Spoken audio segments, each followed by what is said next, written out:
Dr. Rao emphasizes on the importance of free and fair elections, which is the spirit of democracy.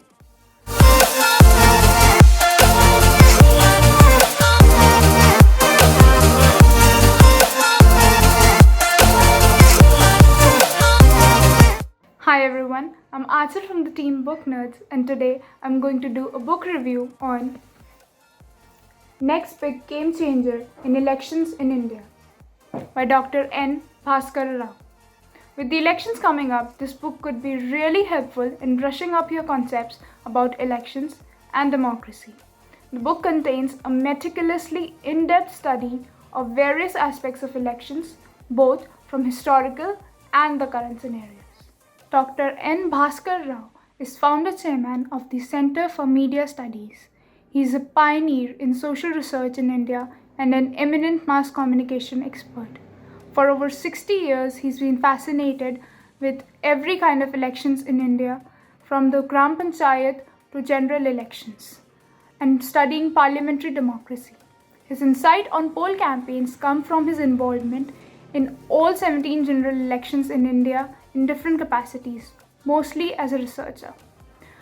In an article for Prime Post about this book, Dr. Rao reveals that he has concluded that the next big game change in India is not going to come without a paradigm shift in the trajectory of democracy, development, and governance.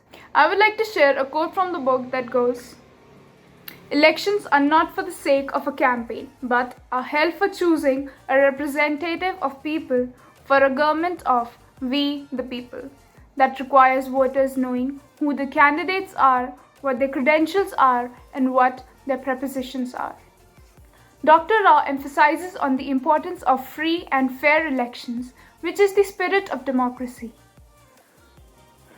The constant referencing of elections as battlegrounds and wars lead the reader to actually sit down and reflect on our own experiences with elections. We can relate with the author when he describes the intensity and the fierceness of this competition that has come to be.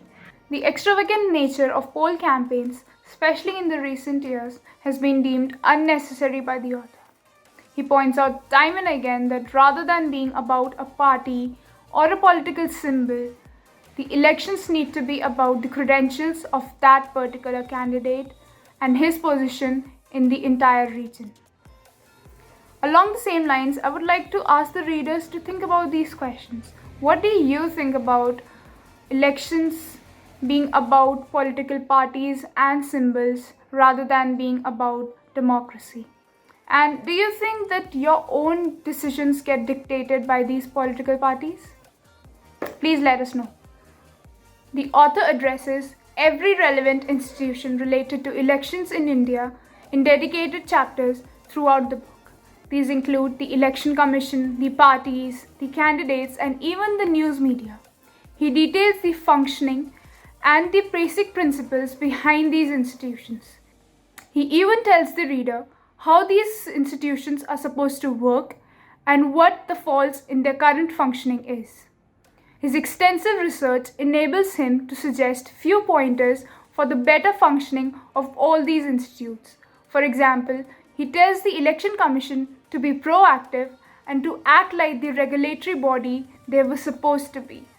Or he tells the news media to abandon their TRP-induced election coverage and give the voters the information in a legible and unbiased manner.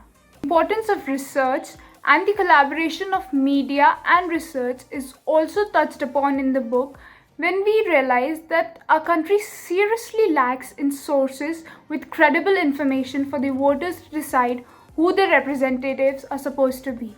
The structuring of the book and dedicated chapters makes it really easy for the reader to navigate through all the topics included in the book. The author has also included some text boxes with additional informations and anecdotes that he would not like the reader to miss out on. The easy language makes for very easy comprehension of the book, with all the terms and all the concepts explained thoroughly throughout the book. The best part about this book is even if you're someone with really minimal information about elections or democracy, you can still read the book and come out thoroughly informed about all the concepts and terms that are needed to understand elections and democracy. There might be few places in the book where you might feel that the concepts and the terms are being repeated time and again, but eventually they only cement our understanding of what the elections and democracy and what the author is trying to tell us about elections. Lastly, this is one of those books that every Indian should be reading. We need to reevaluate our election system, and that is going to start with an informed citizen. So go grab your copies right now. Please let us know how you feel about the book and the review by interacting with us. You can follow Book Nerds on all social media platforms to stay updated with everything that is happening in the book world. Thank you, stay safe, and stay tuned for more bookish content in the future. Till then, take care and happy reading.